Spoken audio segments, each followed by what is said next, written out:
The Austrian Tyrol nestles the center of the winter sports facilities here around this city of Innsbruck that has twice been an Olympic venue. And up in the mountains is the small town of Igls. That's where the sliding sports have been historically in Austria for generations. And it is here that we get to round 8 of the Wiesmann FIBT World Cup for 4-man bobsleigh. Well, John Morgan sits alongside me. John, this is one of the oldest and one of the shortest tracks in the calendar. Built for the 1976 Winter Olympic Games, followed the 64 Olympic Games where there was a natural track built on this same spot. But this refrigerated track, very different from the natural ice that used to be adjacent to the facility now. Long, flat, straight into curve one. The start here has got more of an emphasis on the start here than any track on the whole tour. Out of curve two, we're going to emphasize start speed right here in the entrance to curve two. You're going to see the speed pop up, and that start speed is going to tell you everything about the chances of the teams coming down the track. Up here, it's not that fast. No mistakes allowed. The sleds have to be perfectly straight. Into a Kreisel, a big 270-degree change of direction, whip around, and you want to come out with a slingshot effect onto the bottom. Curve 8, curve 9, the pivotal part of the track. If you make a mistake here, your chances are slim. Curve 10, a big, high sweeping left. Now watch this three-corner labyrinth, left, right, left. If there's going to be a problem, it'll be right here, the third labyrinth. Near 80 miles an hour, into the finish, uphill, and this braking stretch here, you'll see the brakemen really test their skills to stop the sled. Real challenge here in Igls on a short braking stretch. And today, with the ice being fairly warm, there is very little purchase there as well, kind of slushy, and that is the most dangerous part of the track. Well, a whole load of athletes have tried and tested themselves against this track. Maximilian Arndt is our World Cup 4-man points leader from Russia's Alexander Zubkov, who has had 5 wins already in 4-man this season. Manuel Mahata of Germany lies in 3rd spot. And John, we're now getting a week away from the start of the World Championship fortnight. World Cup positions will help to decide where you start, and that can be very important in any World Championship competition. Yeah, the rule changed a couple years ago. Your World Cup position gives you a chance to start where you want to start in St. Moritz, and that's a big change there because that's a natural track. So everybody's fighting for the top of the leaderboard, and it's real close between Max Arndt and Zubkov. They're only 1,400ths apart, but Zubkov missed the Altenburg race. Yeah, well, the air temperature +6. Yesterday, it was -8. That's a massive swing. That's 25 degrees nearly Fahrenheit. Ice is at -3. What that's going to mean is that the potential for the surface of the ice that the runners use to melt is quite high, so the refrigeration has to be on hard to preserve that. And it means that after snow in training, bitterly cold frosty ice yesterday, it's going to be a 3rd different set of ice conditions for the drivers. And John, no testing. They've got to just figure it out in the first couple of corners. Yeah, they haven't tested in this weather all week, so they go back to their experience. The guy who selects the runners, one of the coaches that's been sliding here for 20 years, and they'll figure out to bring in the warm set of runners, and boy, that's going to be a challenge. Exactly right. Well, the man who has won almost every race this season is Alexander Zubkov. He is first off the top of the hill. That's a draw. That was a draw. That's a random draw for the top 10 in the World Cup standings. And the remainder of the 29 field go in order of their World Cup ranking. So Nick Cunningham of the USA starts 11th place and 29 sleds. And that means that nearly a 1/3 of everybody in the start area will not get a second trip. And in all World Cup races, the second heat is just 20 sleds, so there will be 9 unlucky first heat runners, many of whom may well start outside the top 20 in this first draw. And some of these teams are vying for spots into the World Championships, qualifications. The French got to finish in the top 15. Everybody's got an Olympic qualification they're worried about. Here's our first sled of the day. Alexander Zubkov of Russia, now 38 years old.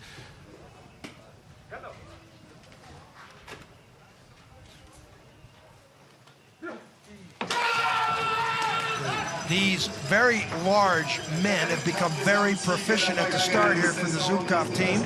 This is our rabbit, 5:05. That's 1/10 off the start record set by Martin Annan, Cedric Grand, and I think Thomas Lamparter and Beat Hefty were on that sled way back in December 2004. I don't think we're going to see a start record, but I bet you we see people get near that flat 5-second mark. Speed in the left. That's very important to watch that speed, Mark. Well, Zubkov is the track record holder, and that dates back to 2004 as well. And with the softer ice today, that's unlikely to be beaten. And, you know, he's racing for that FIBT Triple Cup, which is 100,000 euros. If he can win 3 consecutive races, he won the first one last week. So he puts himself in a position here.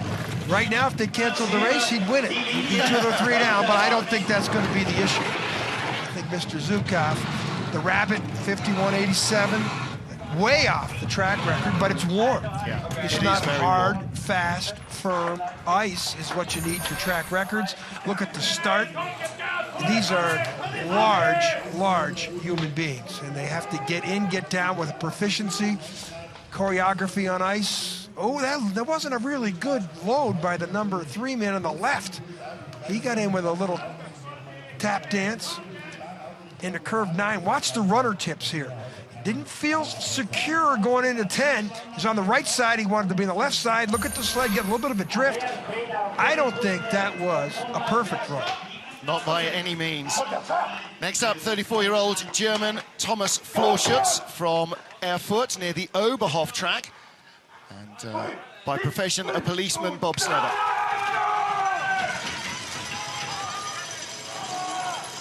Well, Florschutz is a very gifted 4-man pilot, but he missed the European, the North American swing. That's a big deal for Max Arndt.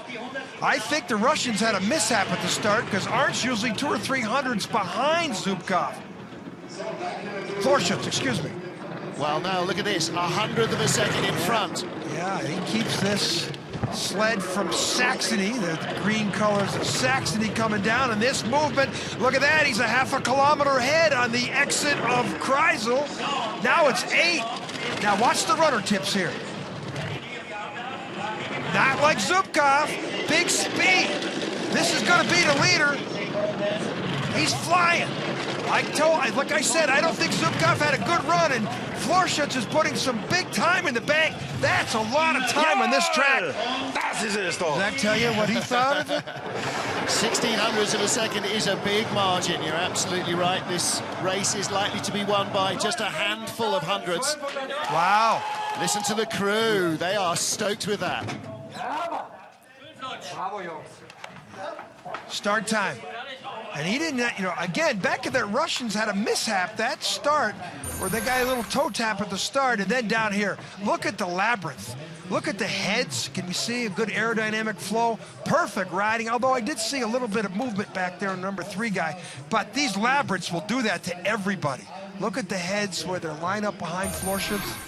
A lot of aerodynamic efficiencies needed on the bottom part of this track. We'll watch this as the broadcast unfolds. That is part of the art of being a push athlete, is riding it gently.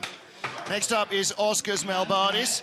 2010 Olympic Games, Melbardis was a brakeman for Jānis Minins, who was then the Latvian driver. Now he is on the front handles with Daumas Drīskins behind him, one of the fastest starters on the planet.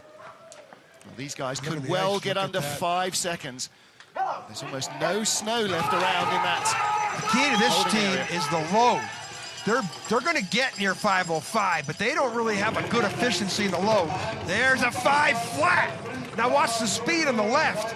That's going to be how they loaded in the sled. 51.0. That is slower than Florschutz. So that means 51.3. Yeah, Florschutz had a 500 slower start time, but he had a 0.3 of a kilometer better speed at the end of curve 1. That tells you that Melbardis' guys didn't load into the sled properly. Now he's way off the pace, but this is, watch the way the heads snap back and forth here. And he's got problems on the wrong straightaway. No speed. And watch the heads. This is the way they can ride. Well, see somebody moving around back there, but That's how comfortable they are on the sled. Pretty good ride by the team. Skid there at the finish, way off the pace. There is a combination of not a good load and a not a good runner selection, because they shouldn't be that far back. I don't think he made that many driving errors. He's got the wrong runners on. We put it into horsepower terms, their start, they were faster away from the lights, but the Germans had more horsepower. They just accelerated the car quicker. Better load, Yeah. better load. Here it is. Now watch the feet coming down together. Look at the guy on the right has a real, watch how they get in. Watch how they step on that little pad on the side. Get in, get down. Now watch the heads here. Look at the runner tips. Oh, he's drifting to the right side of our screen. That was before Kreisel. That was costly. And now the exit of Horseshoe. Oh, we're up quick. The Germans. Manny Mahata going pretty quick here. 2 medals so far this season for Mahata in the 4-man competition. How quickly they are. They're way off the pace, but I bet you they match a 51-kilometer speed. They were in that sled and down very quick. 51.2, look at that. They were 800ths worse than Malbarnis, and they had a 0.2 of a kilometer. It's all about the load. The Germans, you can see, very efficient in their load. Mistake there. Mahata 700s behind, 90.1 kilometers an hour. That's a whisker shy of our leader, Thomas Florschutz. He's got a chance. He gets the 104 speed down here. That's not a good exit, little tap. He's got the same speed almost as Florschutz. Manny Mahata is a speed master. Quicker than Big Florschutz. speed, huge speed. He's going to get this down to single digits. Wow. 1400s. How did he lose that in the final corner? He came into the labyrinth with better speed, but John, those 3 corners are so hard to thread a 4-man down. Well, he's 300s behind at the start. That's all equal. 900s at the bottom. So he got outdriven there by 500s by Florschutz. That wasn't a clean ride. He was drifting to the wrong side up before Kreisel. He was after 9. He didn't have real good control of the entrance into 10. Here's our speeds on the bottom part of the track. Now, this is where these sleds start to really motor. Mahata is a speed merchant. Look at that. He is the fastest speed. But look at the way the sled's crossing over this straightaway here a little bit. I think he could have been better. I think his coach knows it, too. Yep. And Mahata will know it in his heart of hearts as well. There are the crew. They've got another chance to put themselves into the medals. But to do so, they're going to have to beat their teammates. Max Arndt's next up. Well, Arndt didn't race in the 2-man yesterday, so it's his first time on the track in 3 days. See the blood on the back of the calves. All those little needle spikes. You've got to thread your legs around the guy in front before you sit down. And sometimes the spikes drag. Marco Huckenberger, Alex Rudiger, and Martin Putze. Very experienced 4-man team here. Push bar not down, not a very good start, but I bet you with the efficiency of getting in the sled, they should crack 51. There it is. 5:05 start, same as Zubkov and Florschutz. Plus 10. Needs to stop the bleeding. Watch the runner tips here. Pretty straight, good speed. Only plus 9 back. If I'm a German coach, I'm liking this line. He's as fast Plus as 7. leader Florschutz. Now he's coming quicker. Here it is, pivotal part of the track. 105 Ks, 105 it is. That's big why time. he's closing. Here he comes. 126.6, biggest speed. This will be the leader. And he's challenging Zubkov for the World Cup title. He's tied, and he leads by 100th in the final corner. Wow. I think the Germans are getting ready for the World Championship. Yeah. Arndt, Florschutz, Mahata, 1, 2, 3. Germany 1 leads Germany 2, leads Germany 3. Nobody is more efficient at getting in and down at the start than all 3 of these German teams. They really obviously are starting to really put things together. Watch the efficient, look at the feet coming down perfectly. Now watch how quick in and down. Now take a mark someplace on the right here. Watch how they're down. Watch where they're down. Right where that blue Russian vodka sign is on the left, they're down. They have the 4th best speed, but they're getting in and getting down, getting their energy in the sled. And Arndt, great driver. Obviously, they got good runners on. Next up is our 4-man Olympic and world champion, Steve Holcomb. The crew of the night train, Kurt Tomasevich, Steve Langton, and Chris Vogt on the back handles. This team is also known to getting in, get down quickly. Let's see, look at the sign on the left. Oh, they're in as quick as anybody. 5:07. We'll see what type of start speed. Should be above 51 to challenge. 50.9, not as good. In fact, that's the worst speed we've seen so far of anybody. Holcomb 400s behind, back in familiar machinery after test driving a brand new sled yesterday in the 2-man contest. 89.4, same speed as Oscar's Melbardis, but all the front runners in the 90s. Yeah, way off the pace. Exit of Kreisel, tap. Look at the runner tips here. Not bad. No speed. He's way down. We've seen Holcomb be way down with speed the last couple races. 2 kilometers down here to the Germans. Usually this for Holcomb is superior. Oh, he got out of there very early. Boy, that finish curve, he really came out of that finish curve early, almost hit the left-hand wall. That's not a trip to write home about.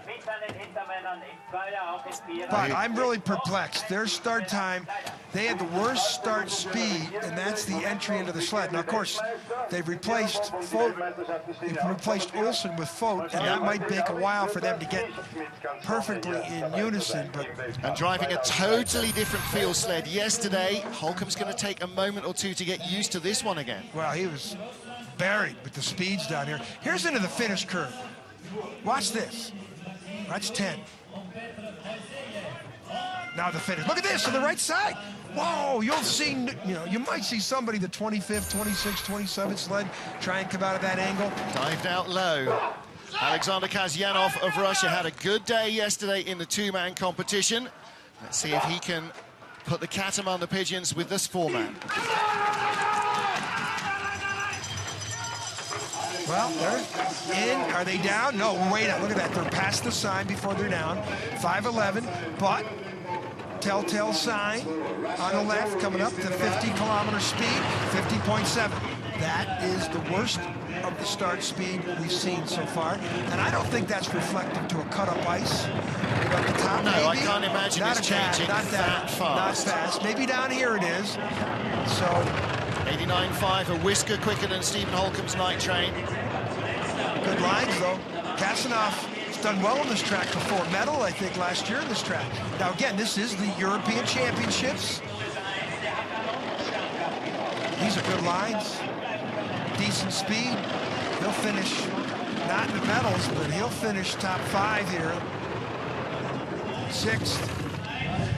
Pierre Luder's in not front happy. of Steve Holcomb.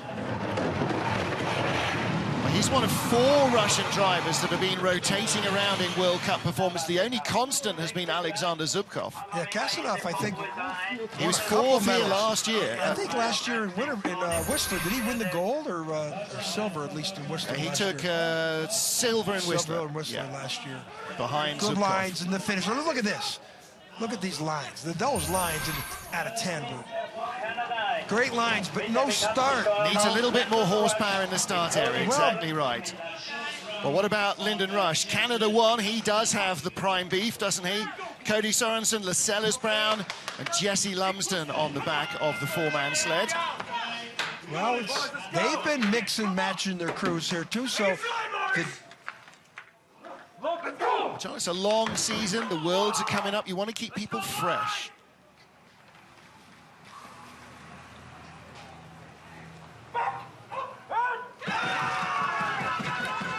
Well, there's our sign on the left coming up right here. Are they in and down quickly?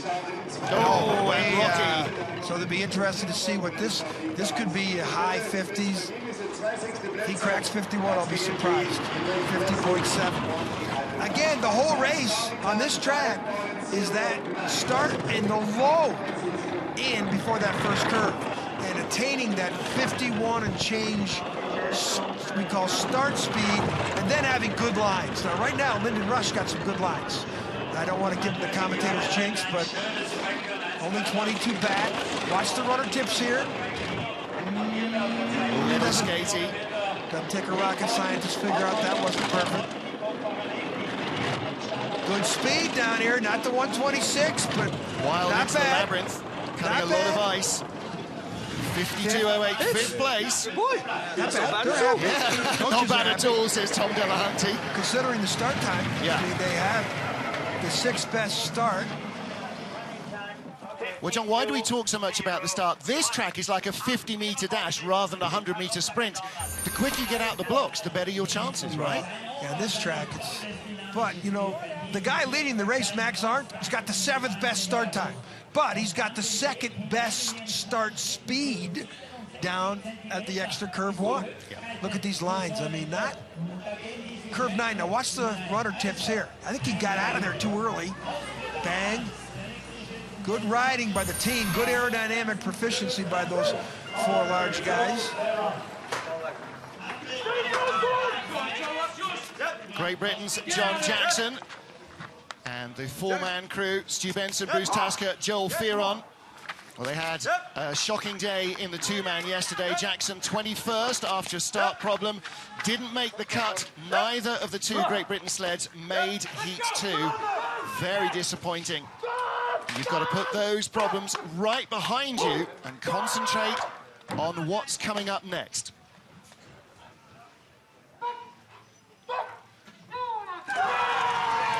Yeah, they got some redemption here. I don't know what happened to John. Oh, that's not good. There, you know, those guys were way past that sign, that Russian vodka sign, to get in the sled. And watch the speed in the left. But that's good start speed. Yes, it is. So different technique by the British. I'd like to see that again. That's somewhat happened there, but that little drift. What would their start speed have been if they didn't have that little drift before curve 1? Let's look at the clock. Wow. He's got the right runners on. Well, now he's dropped behind. Still. 400ths of a second, but this is definitely, John, a little bit of redemption. Yeah, no speed there, though. Fastest we've seen there, 105 flat. Still good top 5 if he can hold it. 2 kilometers down almost, though, on the speed of the bottom. But you know what? He'll take 5th Yeah, place he'll here. take that. That is a decent run, yes. I bet you he makes the cut. Good, you think? Yeah, definitely. Not like 9 yesterday when... 9 won't, but he's already got 4 sleds behind him, so... Yesterday was very perplexing for the British program to have him not make that cut. Yeah.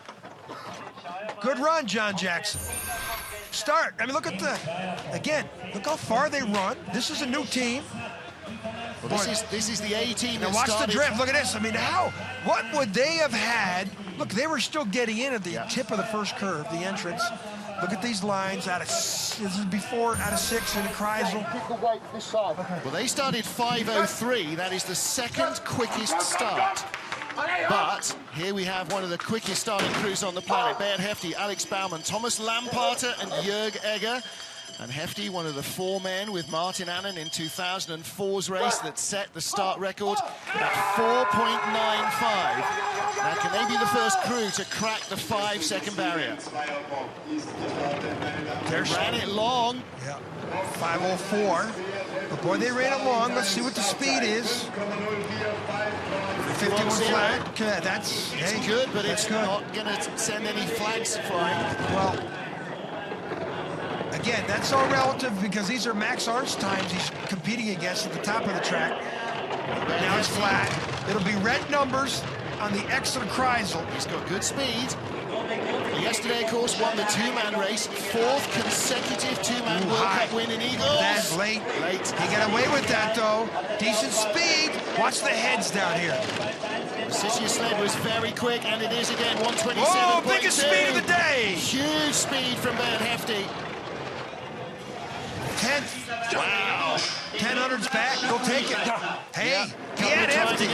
He's starting to figure out how to drive a 4-man. Yes, he is. Boy, he's got the speed trophy so far. Wow. Took his first ever 4-man win in World Cup as a driver in La Plagne, France. First race back after Christmas. Won the Swiss Championships last week. Wow. He blew everybody away. This was a mistake here, too. He's a little late, but he doesn't steer. There is somebody who's got it built in. No, don't steer. Yeah. And then here, look at the exit here. He's late there. He got away with it. didn't steer, didn't panic. He had Hefty, I think, is starting to figure out how to drive both the 2 and the 4. Nick Cunningham of the USA sat with us in the booth and called the team race yesterday. Now he's back on the ice at the front of USA 2 with Justin Olson, Andreas Drabble and Dallas Robinson. Again, this is a new lineup.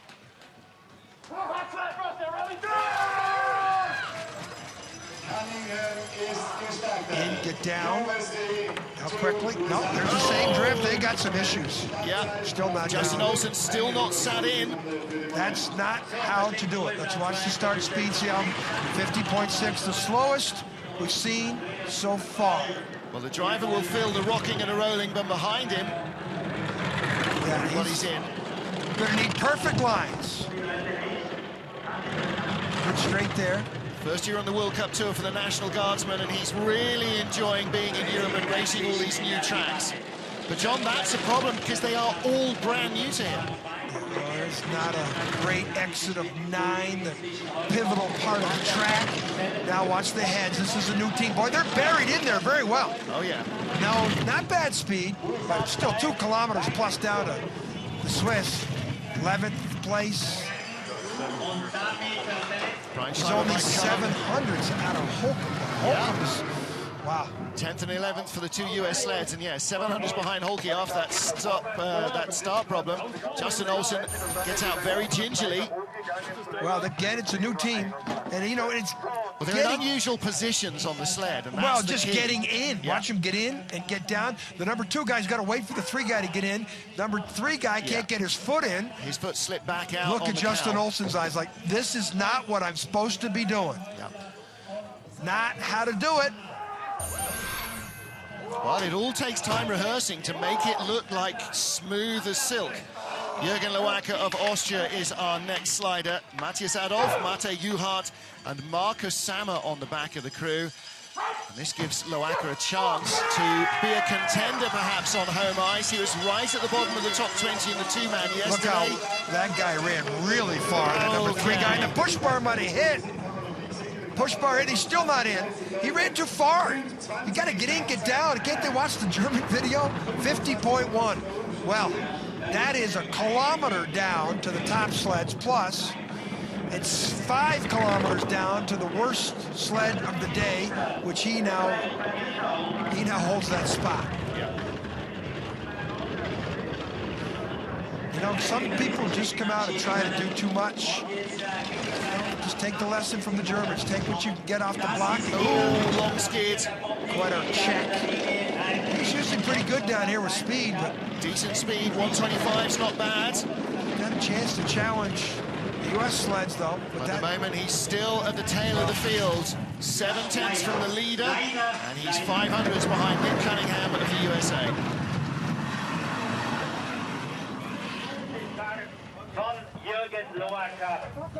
Well, the start, let me repeat, the start, and watch the push bar here on the right side of our screen, hits this wall. Not good. Not great at all. Not good. Look at this skid, watch the runner tips. Not good. When you say not good in replays, it's usually not a good time. Yeah. Well, Loacker 12th with 14 sleds still to come, so the Austrian is struggling still. Max Arndt, Thomas Florschut, Bernd Hefty and Manuel Mahata lead our multiple race winner Alexander Zubkov.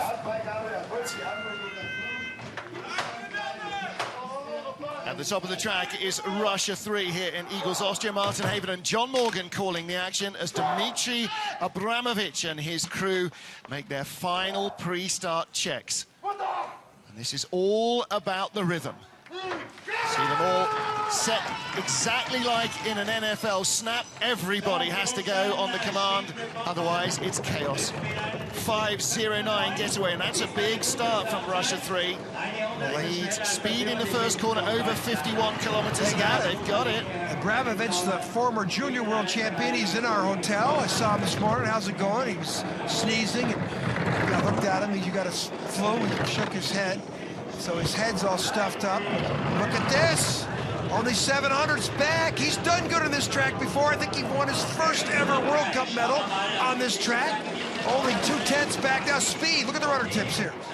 Whoa, he's playing with it. He's checked him out. Not the 104, but still good.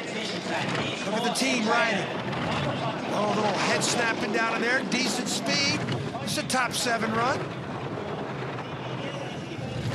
7th exactly, 52.08 slide. That gives the Russians another string to their bow, doesn't it? 51-kilometer speed at curve 2. That's the number you need to have a chance to compete. Again, the leader of the race, Max Arndt, has the 10th best start time. But I bet you if they give us that start speed, he'll be in the top 4 or 5 at the start speed. Look at the runner tips there in curve 9. Oh, and the Russians didn't get the brakes on, and now they're gone up there. Now they're dealing with runners. Well, yesterday that was very hard and icy. Today it's pretty soft and slushy.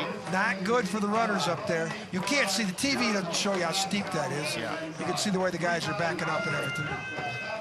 Well, next up, 14th of our 26 starters, Jan Verba of the Czech Republic. This is only the first race weekend for him on World Cup all season. Dominik Dvorak, Jan Stuklaska, Michal Vacek on the Czech sled. Verba spent the season. He was in Whistler. Spent the season racing in Europe predominantly. You're right, he did the North American swing and then Europa Cup. He had that unbelievable picture in curve 12 or 11 up there in Whistler with the sled sideways. That, wow. But he did a great result. He was in the top 4, I think, in Altenburg after the first run. Yep, ended up with 5th place, his career high.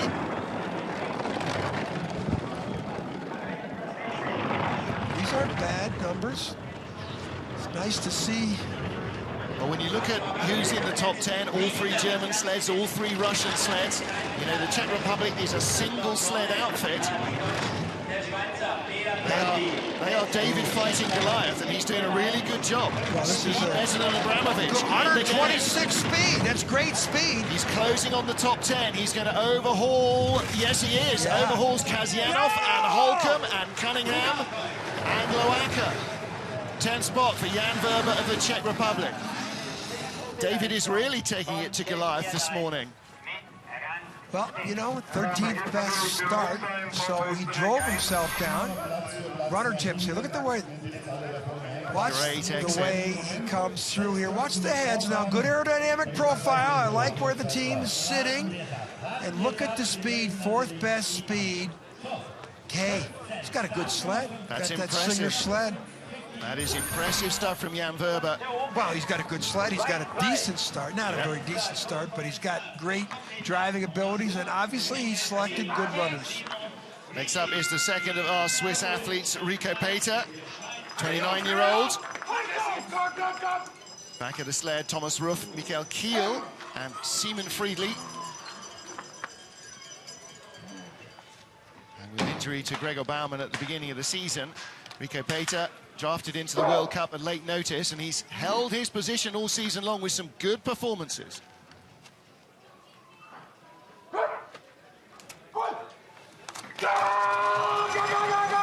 Well, one Cydia sled had 127 kilometer speed down at the bottom. Let's see if this sled can, and I bet you they have the same setup. Cydia's being the name of the Swiss program. 50.3 though. Suspect. Well, that's off a 5:19 start, so that's nearly 0.2 of a second slower than Bert Hefty, his teammate. His nemesis. That's a drift there. Yeah. Not a great way to accelerate to the slingshot of that part of the track. Half second down. Now watching for the runner tips here, and not perfect. Speed. Now let's see if this thing can get up to 126. 125.5. Not bad, considering the start deficiencies and the mistakes above curve 6, exit of 9, 14th. 14th at the start, 14th at the finish. So didn't lose any ground to Jürgen Loacker, who didn't close any. He's 100th in front of the Austrian.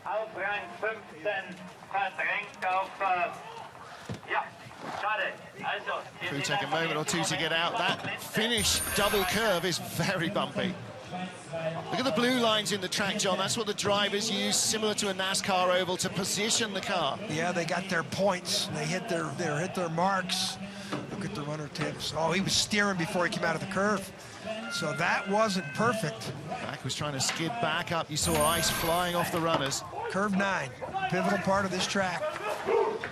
Chris Spring, Canada 2, has Adam Rosenke, Ben Kirkwell, and Neville Wright on the sled. And the Canadians, like the US and Russian programs, shuffling athletes weekend by weekend, trying to keep them all fit and healthy. They're in it down quick. The skid, though. Just kept it off the wall, 5.17 start. It's not easy. You know, I'm sitting here criticizing anything. But you see what those guys have to do to get in this little tiny bathtub. And they're not small people. One of the great things about watching a 4-man race is they do move around more than a 2-man. There's a lot of weight. You can see what's going on. Yeah, real high on the entrance to Kreisel, and that might have caused that tap on the exit of Kreisel. The entrance of the curve, this is the exit of the curve. Ooh, that's not good. This is the entrance, and then this is the exit. Where you get in the curve usually determines where you come off the curve. 16. Dives for the line. Not good. 52.71 for Chris Spring. Second off the lead, 3/10 behind Jürgen Loacker. And 16th in the field at 29. Leaves him with a few nervous moments, perhaps, waiting to see if he'll make the second heat. He had a lot of mistakes. High, early, comes off a little bit, and when you come off, you know, he came off a little too early and found that little left side of our screen. Now watch the runner tips here. Is that perfect? No, he's got a big skid going. Sled was still carrying a bit of pressure and just skated out wide. He'll be the first one to tell you that wasn't good. Canadian team knows it. There are the brake crew. And here is Canada 3. Justin Cripps had a good day yesterday in the 2-man. Really great driving. Justin is joined by James McNaughton, Jean-Nic Carrière, and Sam Giguère. So you got a surfer from Hawaii, 2 French-Canadian football players. Real mix of prior sporting backgrounds here in this sled. I've been impressed with Justin Cripps all season. Good start. Start speed now. Got a new team, new people. You see their speed, 50.6. With that 8th best start, that's probably the 14th or 15th best start speed. And that's all relative to what I refer to as the load. Getting in that sled with efficiencies. Nobody did it better than the Germans. Not only one German team, but all 3. Tap on the wall. Watch the heads. This is an inexperienced team. You can see a lot of the number 3 head. A lot of number 3. I can see a lot of his shoulders. By 8th fastest start, down to 13th place by the Kreisel and 16th at the line. Well, yeah, at least that puts the sled behind him. Chris Spring, his teammate, is behind Canada 3. Very perplexing there. He had the 8th best start, but not a good load. But that's an inexperienced team. These are all great athletes. Just give them time. Look at the runner tips here. This is a mirror what his teammate Chris Spring did, just exact. I mean, it's like the 2 sleds were programmed. Again, John, the ice is totally different from any other day this week, so just gauging those steers to within a few hundredths of a second, first time down, is very difficult. Simone Bertato of Italy has Simone Fontana, Matteo Torchio, and Francesco Costa on his 4-man sled. Simone has been around a long while, still just 30 years old. Went to the Olympic Games in 2006 and 2010. 2-man race winner on a couple of occasions, but never so far in a 4-man. Oh, left runner came up. So Simone Bertazzo, let's see if he can get his crew in and down quickly. No, they're still shuffling. Push bars still. Any kind of energy when you enter that first curve. You should be done with those push bars and settled. And there's the start speed. Bertazzo, at times, can be a speed merchant, but when you have that type of a start, now it's just about, does he have the right runners on? Well, Such a difficult choice overnight. The temperature went from -8 to +2 or 3, and so everybody was trying to guess what they were going to do. Chat to a couple of crews this morning, and they were still humming and hawing about what to put on the sled. Good speed. It's going to put him in the top 10. Bertazzo making a lot out of less. 12th, but he's close. He, I'm sure, can't wait to get to St. Moritz, where the start is less a part of the factor than it is here, and where there are a lot more corners that he can use his smooth driving to try and undo that deficit. See how heavy that sled is. Got two big guys trying to hold it. It's still just pushing them down. Look at the brakeman came out and almost ran to the right side of the grooves. You know, that explosion out of there is so precise. And we talk about the heads. Watch the heads ride. The head's going, energy's going left to right. Yeah. It's a straight ahead sport. You know, when you're dealing with hundreds, those movement left to right, that means it's a new team. They're not comfortable in the sled. Simone just reflects on what he could do if he had a perfect start team. Also means he whipped it into 12 a little quicker. Now here is Oskars Kibermanis, Junior World Championship medalist, and the big new sensation, just 19 years old, this Latvian. Very explosive starter, and it would seem already a very good driver. 5:05 getaway from the 19th team. Watch the start speed, though. Should be 51.1. Okay, there's what you need. But, of course, the two-man yesterday, we saw him hit everything in sight and not make the second run. But this is a, let me say it again, 19-year-old. So, and in Latvia, where the sport, a small little Baltic nation that produces the Dukars family, which dominates the men's skeleton. Melbardis, the start monster that he is. And now this kid, Latvians have a lot of promise. Well, he took the bronze in the Junior World Championship two-man here in December, and he took the silver in the four-man Junior World. He's flying. Yes, he is. Top 10. 52.15 slides. Sanders Prusas on the right. Long time. It used to be Soviet Union when he was starting to drive, and then listen to them. They know that was a good ride.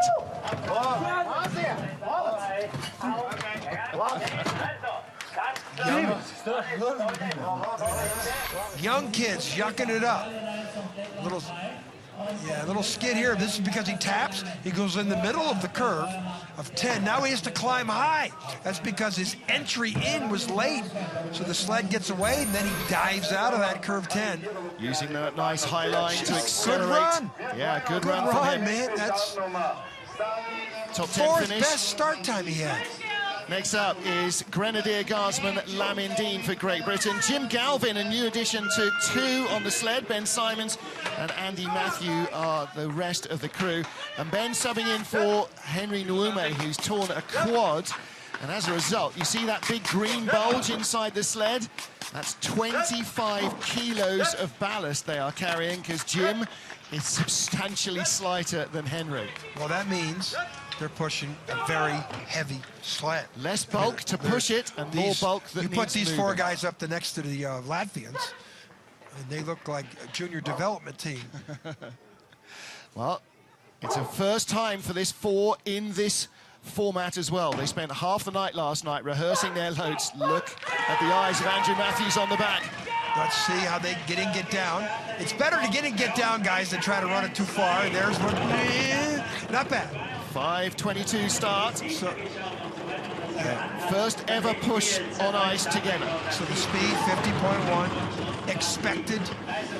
But, you know, Le Mans he's just getting himself familiar with this driving position. I don't like the way his head's way above the cowling, number one. Too high. Of course, the team is going to be all over the place because they just figured they just got in the sled the other day for the first time. Watch the heads. That'll probably be a telltale sign of movement. 104.1's better speed than Kibermanis had at the bottom of the track. 126, very good speed indeed. It's pretty good. Now, he started 20th. He crosses the line in 15th place. That is good driving by Lamin. He's 300ths away from the Olympic champion, Stephen Holcomb. These guys are like that. Wow. A little different than yesterday. All right, Team Dean. Well, good run from Lamin Dean. I wasn't expecting it. There you go. Hey, this sled was flying. Look at the lines. Look at the runner tips there at 9. He doesn't steer, taps. And here's... Well, next to the top of the ice with 20 sleds already down for the remaining 9, including Michel Klingler of Liechtenstein. You've got to push somebody out of the race to make your own place. Now, this is a first World Cup start in the 4-man for Klingler. Bruno Meyerhans, Jürgen Bergens, and Richard Wunder on the back of this sled. They made their first ever 2-man World Cup start yesterday. And head to their second World Championships after this race. Well, talk about tiny nations. Some of the smallest on the planet are racing in bobsled. Of course, you think of Monaco, Liechtenstein, another tiny principality. Until we get a sled from the Vatican City, they're probably the smallest countries that can produce a bunch of athletes. And these guys are as keen as everybody else out there. Nice looking line so far. Yeah. Really good there. Speed's way off, but of course that's relative to the... Well, that's only a few clicks less than Justin Cripps. 124.1's not too bad either. We'll see a number of sleds not even reaching those standards. 53.07, 21st place. He is not in the second heat. Well, that perhaps might have been not unexpected for the crew of Liechtenstein. Minnows among some big sharks in this tank.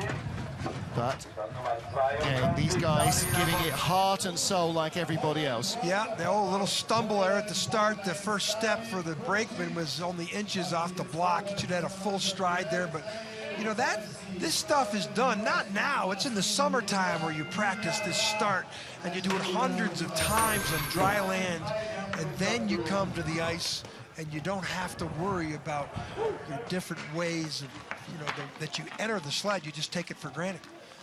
Dawid Kupczyk of Poland had a good run yesterday in the 2-man, made it into the race and got into the second heat. Can he do it here? Daniel Zalewski, Pavel Moroz, Marcin Navarra are the crew. You know, I tell the story every chance I get. When I saw Kupczyk and this young Polish team, I think it was 99 or 2000, they made their debut on this track. And they came out and finished 10th, and I went, wow! Poland has got some great track and field athletes. They were small, they were young, you know, and they said they're going to put some weight on, but I just never saw efficiency. I never saw them go forward after that. And it's a little perplexing because of all the great athletes that are in that country. Well, David's getting a little older, 35 years old. You can't imagine him making it all the way to Korea in another 5 years. But, you know, good lines. Look at the aerodynamics.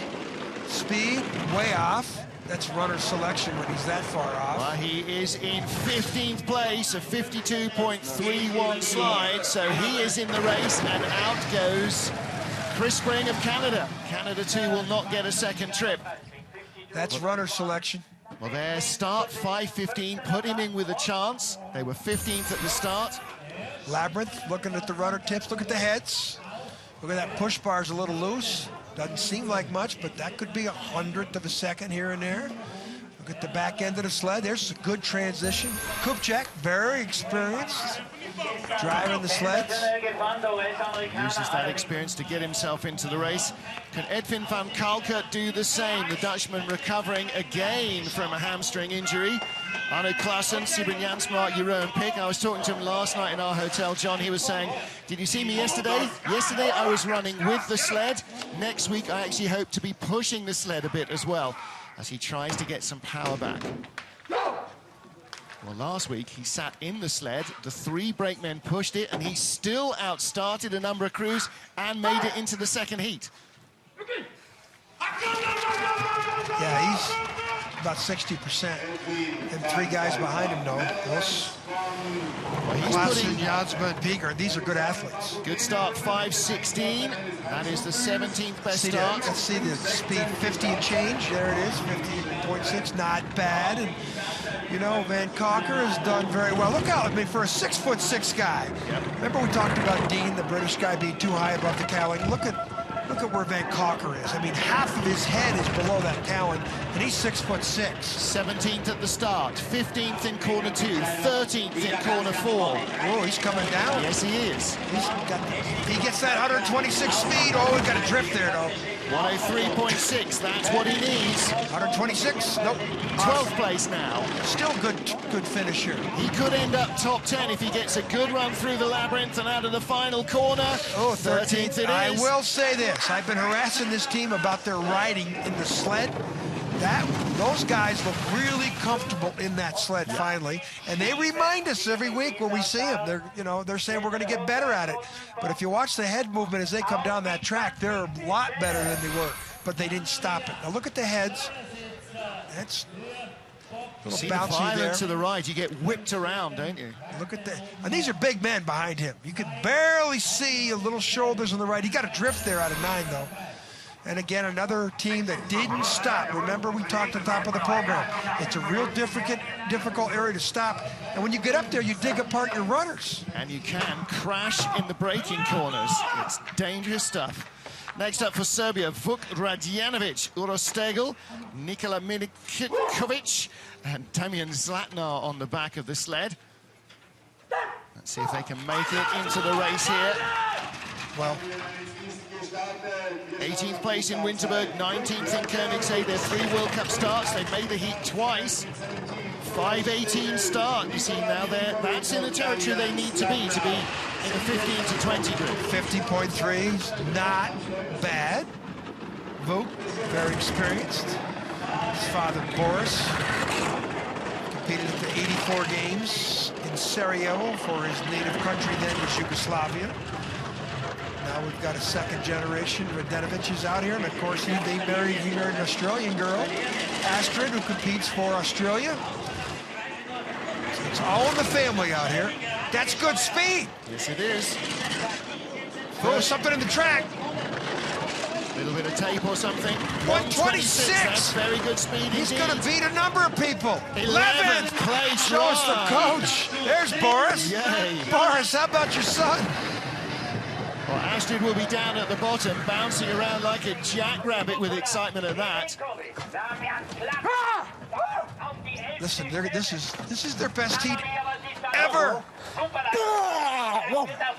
Finally, he said to me last week, I'm 100% fit, and that is starting to show. Wow. Look at this. Look at the It's a bit off a tree, yeah. Does he hit it? Look at the speed, the 4th best speed, and he's coming down, what, 18th in the track? He's all cut up. Loving that, baby. Hey, Vuk, I think you got a good sled there, and the runners, good choice in the runners today. Hey, there he is. Yeah, he hit the sweet spot at just about everything. A little bit of a... He is a fun guy. He's not going to challenge Sai with the dance moves, but he's a quick guy. Now, what about the Koreans? Yoon Jung-won, Young Jin-suk, Younglin Yoon, and Dong-yoon Kim are the crew. Their first time in Europe this season. Korean bobsledding has been based in the North American tracks since its inception 4 or 5 years ago. I've been to Korea. I've been to where they're going to build the bob track. They've got a brand new state-of-the-art cart and push track. Impressive. And the Koreans, every year, they're young. They're all 18, 19, 20-year-old kids a couple years ago. And every one of them has got a little bigger every time you see them. And they're very efficient. And if the Korean, well, they aren't riding the sled very well here. You can see the heads are all over the place. But if they approach this sport the way they approach golf, they're going to be good by the time 2018 comes out. We all know how good they are in golf. And this is not very good driving lines right here. Well, again, first time on this track, he'll have had 6 trips in training in the 2-man and 4-man sled. You've got to divide up where you take your run. So That may just be his 3rd drive ever down this track in a 4-man. Well, the coach can only look on. But let me tell you something, folks. This is a work in progress right here. And they are approaching this sport very, very technically. And I say by 2018, we're going to see a big improvement in this Korean team. Look at the drift up top before 6. The head number 2. I mean, I really think that they got to pay attention here to their aerodynamics. Yeah, all 4 of them are sitting quite way high. up. You can see shoulders, and they're not big guys. Yeah. They need to be doing like the Germans, bending double, getting their chins down into the sled. Next up, France's Loic Costeg, Romain Heinrich, Florent Ribet, and Jeremy Botterin. They've had an 8th place in 2-man, a 10th place in 4-man this season, 16th yesterday, tantalizingly close to the top 15 finish that has been mandated for them by the French Federation. They need 1 more to try and get to the World Championships. They were literally 100th of a second or 2 out of that top 15 spot yesterday.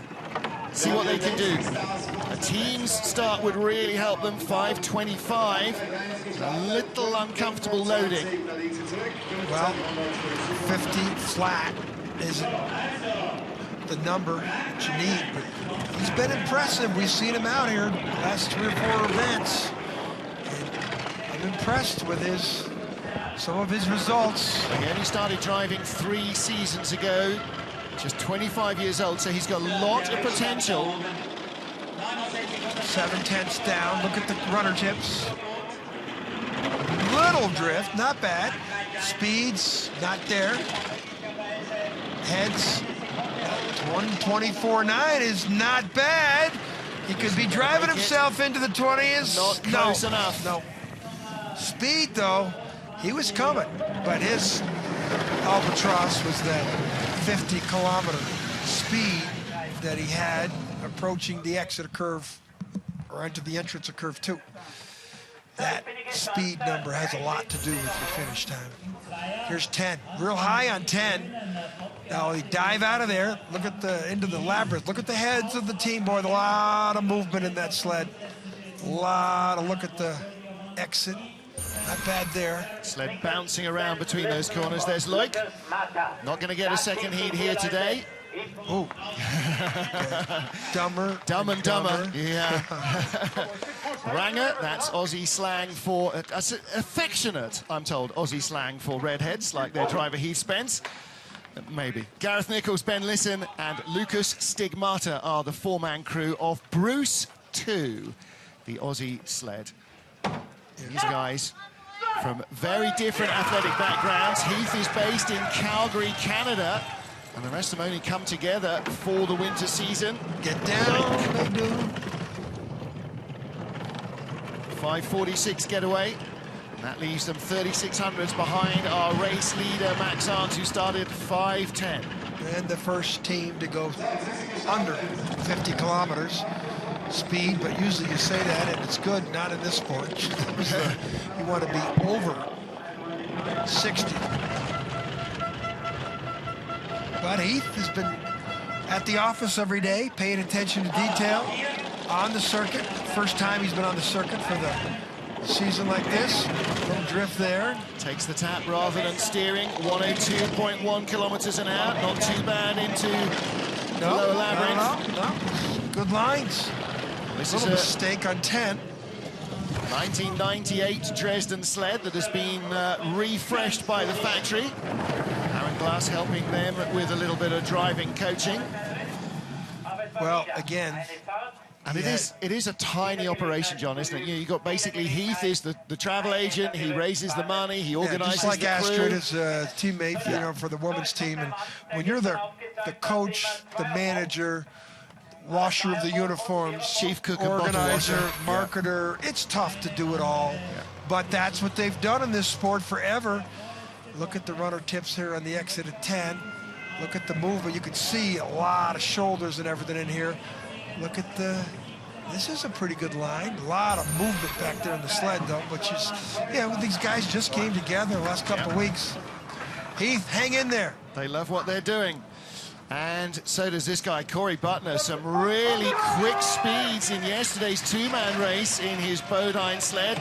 Got Jesse Beckham, Adam Clark, and Johnny Quinn on the back of the USA 3 sled.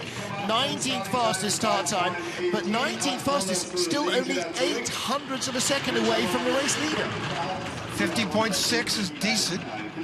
Now, he really should, by rights, be aiming into the top 10, and he's starting to close already. Great result yesterday. Really good pair of trips. He just flew on the bottom part of that track. 89.2, that's very good speed. Haven't seen an 89s for about a dozen sleds. Already in, he slipped down to 20th place, 102.9. Is he going to make the race? That's not very good speed. 22nd, he's not having the trip he wants. No, I don't think he's going to make it. No, he's already out of the race. This final corner might just see him in. No, he slips again. And John, that wasn't a wild ride. You didn't hear. Oh, the brakes, brakes, brakes. They got problems there. You can hear them all yelling.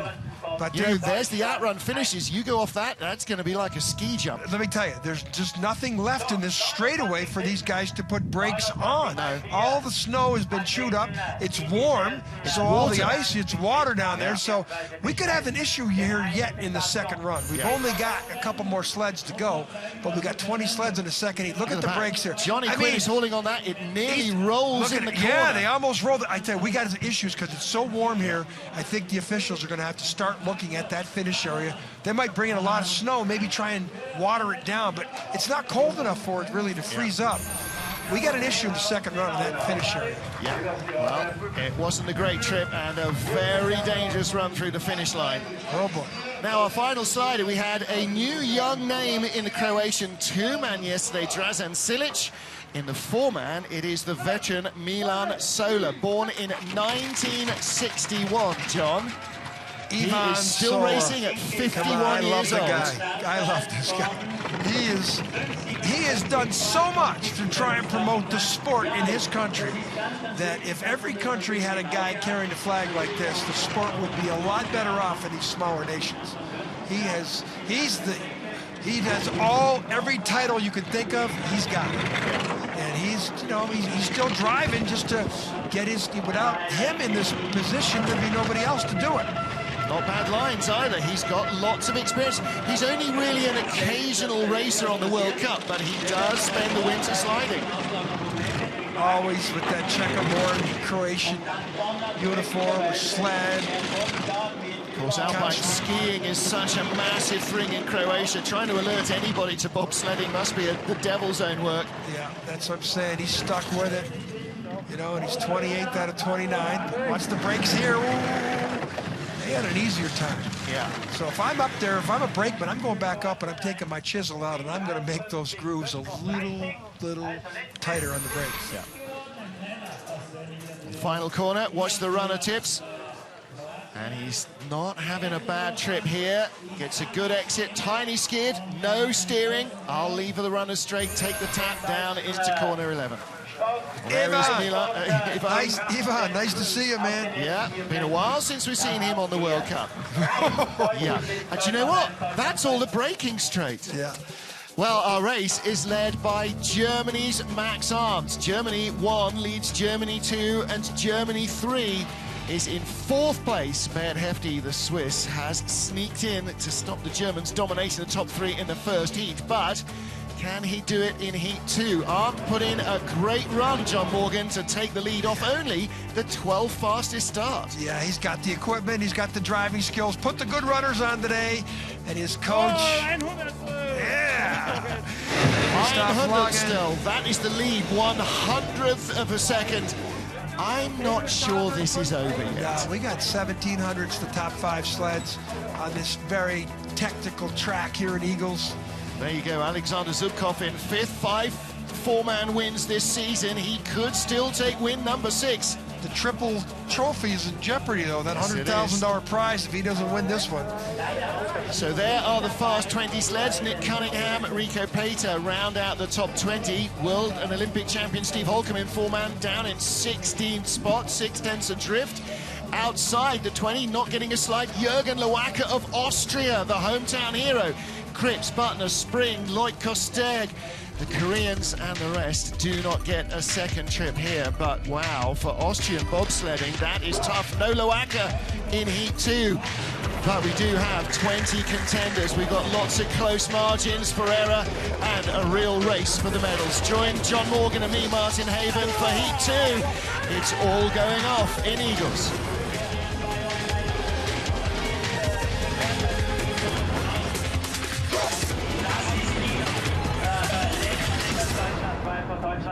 Deutschland.